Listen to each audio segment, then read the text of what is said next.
भगवत मार्ग में जो चलते हैं उनके लिए तो है ही, पर जो भी परम सुख, परम आनंद और लोक में उन्नति, परलोक में परम पद, उसे ब्रह्मचर्य अवश्य धारण करना चाहिए। वैरागी के लिए नैष्ठिक ब्रह्मचर्य, आजीवन ब्रह्मचर्य। प्रवृत्ति गृहस्थ मार्ग के लिए संयम पूर्वक ब्रह्मचर्य का बर्ताव करना। जब तक पाणी ग्रहण संस्कार ना हो तब तक ब्रह्मचर्य अवश्य रहो। यदि उस समय तक ब्रह्मचर्य नहीं रहते तो तुम गृहस्थी को ठीक से नहीं चला पाओगे, वास्तविक अच्छे गृहस्थ नहीं बन सकते हो। जो तुम्हारी गृहस्थ की वृत्तियां हैं उनमें तुम सफल नहीं हो पाओगे। व्यभिचार व्यक्ति का सर्वनाश कर देता है। 20 वर्ष या 22 वर्ष की अवस्था तक तो सबको, जो भी बच्चे हैं उनको शिक्षा देनी चाहिए, ब्रह्मचर्य का ही पालन करें।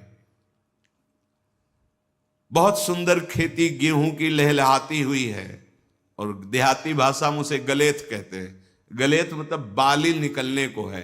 अब काट लो आप, एक दाना नहीं मिलेगा, और थोड़ा रुक जाओ धैर्य पूर्वक, बाली आ जाने दो, उसमें दाना पड़ने दो और दाना पक जाने दो, तो 1 बीघा खेत में 40 मन गेहूं होगा।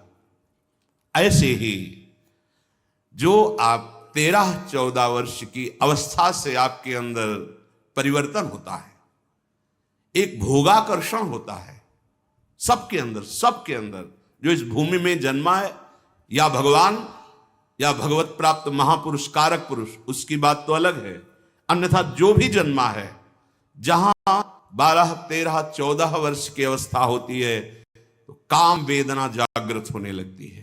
मन एक अलौकिक आकर्षण, भोगाकर्षण की तरफ भागने लगता है। एक चाह होती, कोई हमारा ऐसा दोस्त हो, कोई हमारा ऐसा प्यारा हो जिसको हम अपना जीवन समर्पित करें। ऐसा होता है, एक वो माया का ऐसा आकर्षण होता है। इसीलिए पूर्व में गुरुकुल भेजा जाता था, बिल्कुल भोग विलासता से दूर, एकांत में महान ब्रह्म ऋषियों के शासन में, चाहे वो राजकुमार हो चाहे वो गृहस्थ बालक हो, एक ही संगत में बैठाल कर अध्यात्म विद्या के द्वारा, नियम संयम यम के द्वारा उन्हें पूर्ण किया जाता था।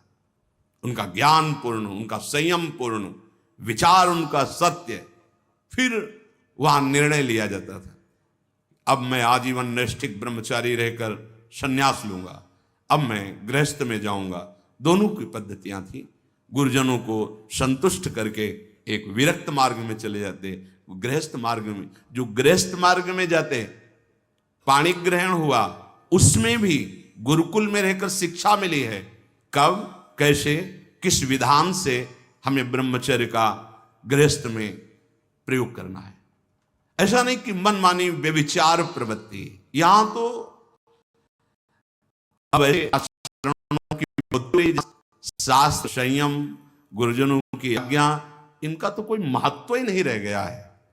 कैसी कलयुग की विचित्र मलिन चाल।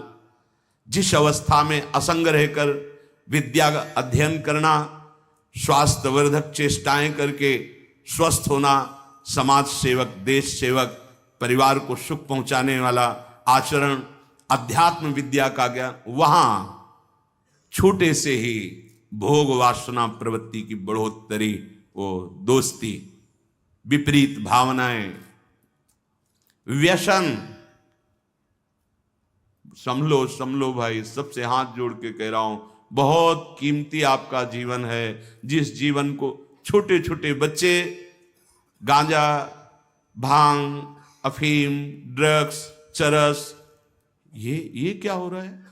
अभी आपकी 20-22 वर्ष की अवस्था है, आप व्यसन में आसक्त हो गए, आप व्यभिचार में आसक्त हो गए, तो किस बुद्धि से आप देश सेवा करेंगे? किस बुद्धि से आप अपना उद्धार या अपने परिवार को सुख पहुंचाएंगे? ब्रह्मचर्य जीवन है, ब्रह्मचर्य जीवन है। ब्रह्मचर्यहीन जीवन मृत्यु है। पूज्य